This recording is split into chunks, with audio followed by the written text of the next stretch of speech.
Hey everyone, welcome back to Investing Tutorial. In this video, I'd like to discuss the state of the Chinese economy, with a focus on the anti-corruption campaign that President Xi Jinping launched. Regrettably, he's decided to step it up at a time when the markets are at an all-time low.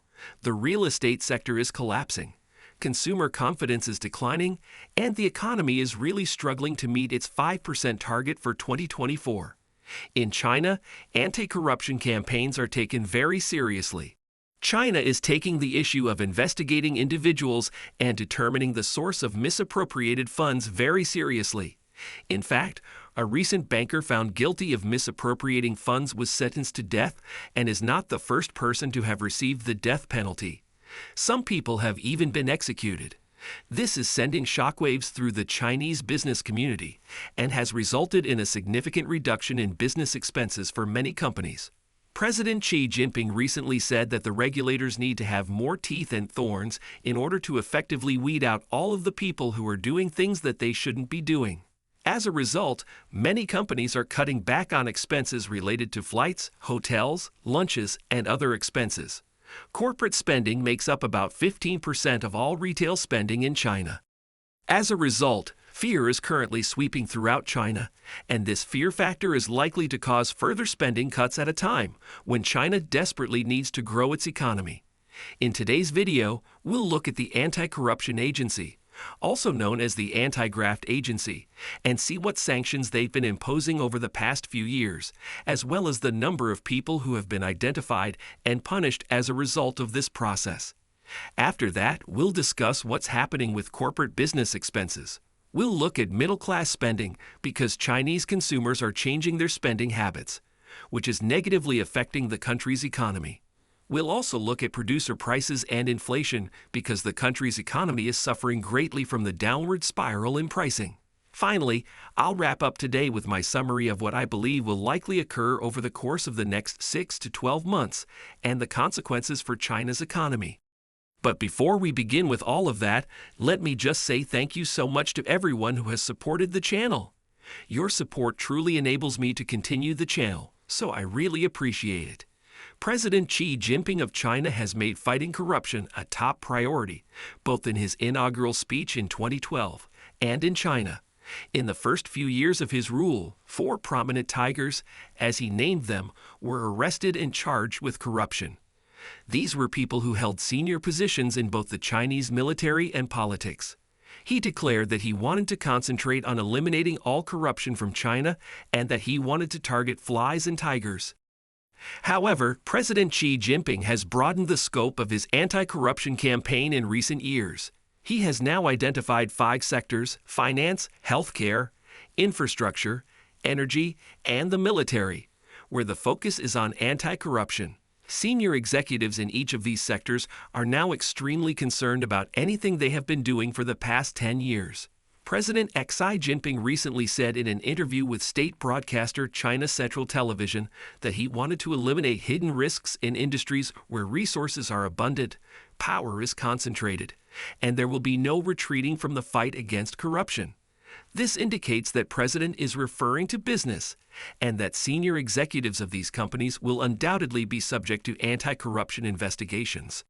Since 2013, a significant number of senior management members have been the subject of investigations or sanctions. As you can see, 2023 was a record year for both current and retired employees, proving that there is no high hiding place, even if you have left the company. People who are currently employed in the industry, as well as retired senior management, are all investigated. Since 2020, there has been a ramping up of people being punished and probed. A number of high-ranking Chinese military personnel have been removed from office as a result of investigations that have shown them to be corrupt. Until recently, the anti-corruption investigations were not having an impact on the healthcare industry. This indicates that the anti-corruption crackdown is still focused on what is happening in the military. However, this is now a major area of focus, and staff members, including doctors, are required to report any illicit income they receive, identify its source, and turn over the money to a designated bank account. It has been reported that doctors are now more cautious about moving forward with certain treatments out of concern that they will violate the vague anti-graft laws, while orders for expensive medical equipment are being delayed. Industry conferences have been canceled. Share prices of publicly traded healthcare companies are plunging, and several companies have shelved their plans for an initial public offering, frightening foreign investors in what had been a bright spot for China's faltering economy. It has been reported that corruption in the healthcare industry is concentrated around companies paying kickbacks to doctors for writing prescriptions for their drugs or using their medical devices, even when doing so isn't the best course of action for patients. In recent years, these payments have taken on more covert forms as businesses have come under increasing pressure to comply with regulatory requirements. The higher the rank, healthcare companies also cover the cost of expensive flights, dinners, and presents for academic exchanges. President Xi's anti-corruption campaign is now being cast on a much wider basis and is looking into virtually every industry in China. This is having a hugely detrimental impact on the level of spending because people are no longer attending conferences. For example, some surgeons are reportedly taking a cut for the screws they use during implants. They are wary of engaging in any free activity of any kind because if you receive something from another company, it may be investigated and you may face legal action. As a result, spending is being curtailed, which is hurting the hospitality sector. Hotels, bars, and restaurants are suffering because fewer corporate entities are providing entertainment these days, which is directly hurting the economy. However, let's take a closer look at some of the penalties being meted out by the anti-corruption campaign. Since the campaign's inception in 2012, an estimated 5 million people have been accused of corruption in China and prosecuted. The penalties meted out to these individuals have varied from fines to prison terms to death sentences. Most recently, the former head of China Merchants Bank was sentenced to a suspended death penalty for accepting bribes. Former China Merchants Bank President Tian Huju was sentenced to death with a 2-year suspension for accepting bribes, abusing power trading based on undisclosed information, insider trading, and leaking inside information. In addition to the death penalty, he also received a 15-year prison sentence and a $45 million fine. It has been reported that the reason for the suspension of his death sentence is that he cooperated with the authorities and gave them full information about everyone else. This is not the first instance of someone receiving the death penalty. In June 2022, Tom Ducey, a former senior official of China's southern Henan province and a former securities regulator, was found guilty of bribery and insider trading and was given the death penalty. However, in exchange for his cooperation with the investigation, he was granted a 2-year reprieve. Regrettably, the former chairman of one of the country's largest state-controlled asset management firms was not as fortunate. What effect are these anti-corruption measures having on Chinese corporations and the amount they are now spending in the economy? The Lai chairman, who was previously the chairman of one of the country's 4 largest state-controlled asset management firms, pleaded guilty to dozens of charges, including soliciting over $275 million worth of bribes over a 10-year period during which he was also acting as a regulator. He was sentenced to death with no chance of reprieve. This illustrates the breakdown of China's corporate consumption in 2023, which is projected to account for 15% of all economic spending. It reveals that in 2023, employee benefits accounted for 3.5 trillion yuan, or roughly $500 billion US, while business travel accounted for $390 billion and corporate catering for $85 billion. Notably, these figures represent a 3% decrease from 2019, the year before the COVID pandemic struck. This indicates that corporate spending in China has significantly decreased over the past 5 years, which is having a detrimental effect on the economy because if corporates are not spending, the businesses they would have been spending with are obviously not receiving the same income. As a result, they are operating less and participating in the anti-corruption crackdown. As I mentioned at the beginning of the video, the Chinese authorities have ordered businesses to stop booking flights in an attempt to persuade their staff to take the train rather than fly, avoid attending corporate lunches, stay overnight at hotels when not necessary, and only entertain when absolutely necessary. As a result, a culture of fear is currently spreading among Chinese corporates. The Chinese middle class is said to have changed their purchasing habits. In the past, China wanted to buy a lot of things on a regular basis and have a cheap and cheerful approach to life. However, people are now very concerned about what they're spending on entertainment, so all of this is stopping, which is obviously bad news for the Chinese economy. Previously, you would purchase goods, use them, and then purchase something else. This was related to consumables like cars, clothes, and other items. However, it has been reported that the middle classes in China no longer want to adopt this strategy. Instead, they would much rather purchase higher quality goods in smaller quantities. This is radically altering the landscape for Chinese retailers who are used to seeing regular sales. At the same time that China is experiencing a number of other setbacks, the Chinese middle class is beginning to want to live in a bubble and wants to do things that middle-class people around the world do. Sadly, from China's perspective, this is something that cannot be changed by simply enacting new policies and economic stimulants. Instead, consumers' appetite and demand are really the result of China's middle class becoming slightly wealthier and slightly more cosmopolitan. The long-term shift in customer behavior is now negatively affecting the amount of money spent at the registers. This graph illustrates the change in China's official rate of inflation over the previous 12 months. I wanted to look at it because we're discussing the effects of anti-corruption efforts in today's video. But from China's perspective, lower spending means lower demand, which in turn means lower prices on the shelves. As you can see, China has been experiencing deflation for the past 6 months. The only time prices have increased in China in that time was in August, and even then, it was only by 0.1%. The other 3 months have all seen actual price decreases, with October marking the lowest of the two. 5% in November and 0.3% in December. Thus, price reductions are particularly bad news for businesses since they usually mean higher expenses. China imports raw materials from around the globe, and the cost of most of those imports has increased over the past 12 months, meaning that those businesses' input costs are rising. However, if your sales price is declining, all that happens is that you will have to absorb all of those cost increases internally, which will ultimately result in either a loss or a reduction in profit. And in terms of your employees in general, every employee will want a pay increase at some point during a 12-month period. However, it will be extremely difficult to afford that pay increase if your profits and prices are declining, and even if you do decide to give your employees a raise, it will not be sustainable.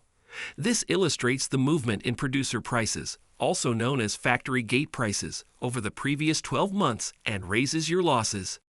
And as you can see, producer prices in China have decreased in each of the last 12 months. Most recently, in December, they fell by 2.7%.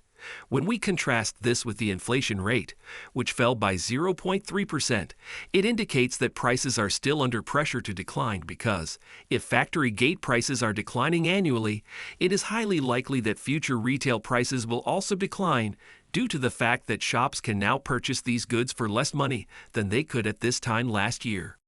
Therefore, in an attempt to get people to buy, they're likely to lower the sales price. This vicious cycle continues.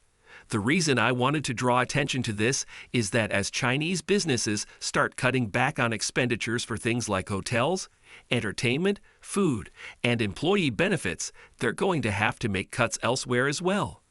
As a result, prices continue to decline, which creates a vicious cycle that is extremely detrimental to the Chinese economy. What is the summary and conclusion for today? Well, I wanted to share this video because I find the anti-corruption campaign to be really interesting on its own. This is undoubtedly a good thing.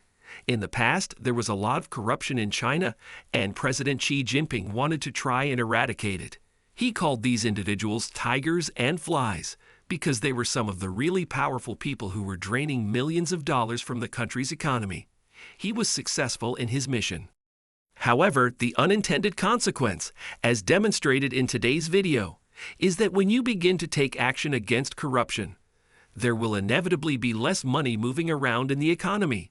Some of that money may have been obtained through corruption, so you don't want it moving around. Additionally, this will create a climate of fear as more and more people are arrested, sent to prison, and in some cases, even given the death penalty, clearly the most effective deterrent. And what we're seeing is a sharp decline in the amount that corporations are spending in the economy. Obviously, this is great news from an anti-corruption standpoint, but it's not good news from an economic one, as China hopes to achieve 5% growth by 2024. If you're worried about those kinds of things, you won't sign off on it, you won't do it. Therefore, it needs a booming economy in order for everyone to start spending, including corporations. From a business perspective, it doesn't really matter if a booking is made privately or by a corporation. Either way, it's still money coming into the store. And since those corporations have been cutting back on their entertainment and spending, there is less money flowing through the economy. And a negative effect will be observed. The domino effect works the other way around. If consumers cut down on their spending, firms will inevitably make less money. This puts those companies at risk of experiencing lower profits or losses, which will force them to cut back on their expenditure. They may need to lower employee numbers or employee wages, which would have a negative spiral effect on the economy. This is precisely what we are witnessing at the moment. In addition to the corruption, we are also seeing changes in the purchasing habits of China's middle class, which has been expanding over the past 20 years as the country's population has grown more affluent and middle class.